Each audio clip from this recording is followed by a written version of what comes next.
The king the run machine, Pakistan का सबसे कामयाब बैट्समैन किंग बाबर आजम। दुनिया क्रिकेट में उससे बेहतरीन कवर ड्राइव शॉट किसी और बैट्समैन की नहीं है। उसके बैट से सिर्फ रन्स नहीं निकलते थे, वो हमारे इस मुल्क के घुटन भरे माहौल में एक उम्मीद, एक इज्जत और एक लौती खुशी का नाम बन गया था। जब पूरी टीम गिरती थी तो तब सिर्फ एक बाबर था जो तन्हा खड़ा होता था। सिर्फ वो ही दिलो जान से जीत की पूरी कोशिश करता था। वो पाकिस्तान का पहला कैप्टन था जिसने किसी भी आईसीसी इवेंट में इंडिया को पहली बार शिकस्त दी थी। मगर जब सियासत क्रिकेट में घुस जाए तो फिर एक हीरो को भी विलन बना दिया जाता है। पाकिस्तान की मेन स्ट्रीम मीडिया से लेकर किराए के यूट्यूबर्स तक सब ने बाबर आजम के खिलाफ एक मुहिम चलाई और आखिरकार खुद ही बाबर आजम ने कैप्टनसी छोड़ दी। लेकिन आज जब किंग बाहर बैठा हुआ है तो आज की पाकिस्तान की टीम बांग्लादेश के खिलाफ 120 रन तक नहीं बना पा रही। और अब आखिरकार ये साबित हो गया कि बाबर आजम एक कंप्लीट प्लेयर था। लेकिन ये निजाम बाबर आजम की शोहरत से बहुत ज्यादा खौफजदा था और इसे साजिश करके टीम से बाहर निकाला गया। यहाँ तक की कहानी तो सबको मालूम है कि कैसे बाबर आजम एक गरीब घर से उठकर पाकिस्तान क्रिकेट टीम में आए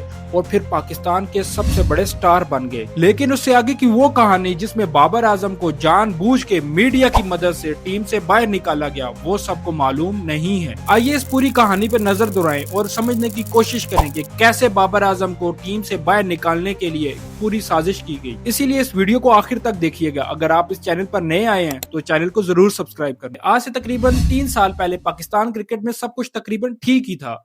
पाकिस्तान मैचेस जीत रही थी, इज्जत भी कमा रही थी और बाबर आजम हर मैच में रन मशीन बना हुआ था। और 2021 के वर्ल्ड कप में पाकिस्तान ने पहली बार इंडिया को किसी भी आईसीसी इवेंट में 10 विकेटों से शिकस्त दी थी। इस मैच से पहले इंडिया को अपने आप के ऊपर बहुत ज्यादा गुरूर था क्योंकि वो पहले कभी भी पाकिस्तान से नहीं आ रहा था आईसीसी इवेंट में।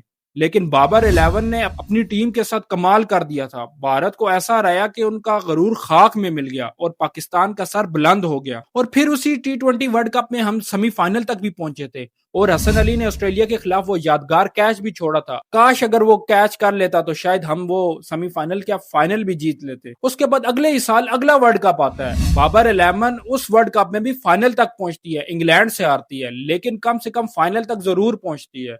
और उसी साल में एशिया कप भी होता है जिसमें बाबर 11 दोबारा फाइनल तक पहुंचती है। मानते हैं बदकिस्मती से बाबर आजम कोई भी फाइनल नहीं जीत पाए, लेकिन कम से कम टीम को फाइनल तक तो ले जाते थे। तब पाकिस्तान क्रिकेट टीम का वर्ल्ड क्रिकेट में एक लेवल था और उस लेवल के पीछे सिर्फ एक नाम था, किंग बाबर आजम। लेकिन इसी दौरान इन सब के साथ साथ पाकिस्तान में PSL भी चल रहा था और बाबर आजम कराची किंग्स के कैप्टन थे।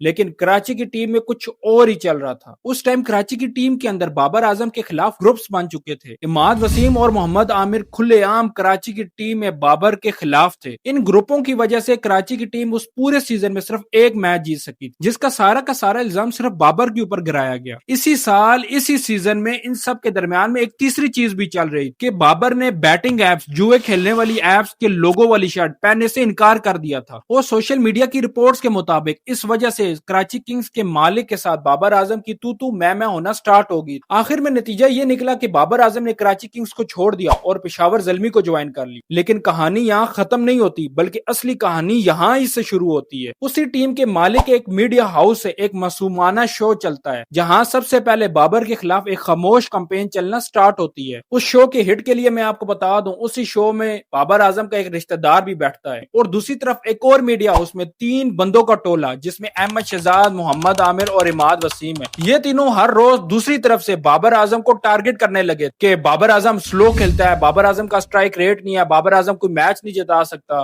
बाबर आजम फाइनल नहीं जिता पा रहा। अब ये तीनों चुप हैं, क्यों नहीं बोलते कि पाकिस्तान की टीम 120 भी चेस नहीं कर पा रही बांग्लादेश के खिलाफ। इन तीनों का बुक सिर्फ बाबर आजम से ही था। बहरहाल तनकीदी टोलों का ये सिलसिला तब तक नहीं रुका जब तक बाबर आजम ने कैप्टनसी से इस्तीफा नहीं दिया। बड़ी ही दुख की बात है, जब ये तमाम साजिशें और कैंपेन्स बाबर के खिलाफ चल रही थी तो पीसीबी ने एक बयान भी नहीं दिया, बल्कि खामोश तमाशाई बना रहा, जैसे पीसीबी यही सब कुछ चाहता हो। ये सिर्फ एक तनकीद नहीं थी, बल्कि ये एक सोची समझी कैंपेन थी जिसमें एक किंग को विलन बना दिया गया। पहले पीसीबी की तरफ से बाबर को कैप्टनसी से हटाया गया, फिर आहिस्ता आहिस्ता टीम से ही निकाल दिया गया। निकालने पे इल्जाम ये लगाया गया कि जो प्लेयर्स टीम के अंदर ग्रुप्स बनाएंगे उन सबको टीम से निकाला जाएगा।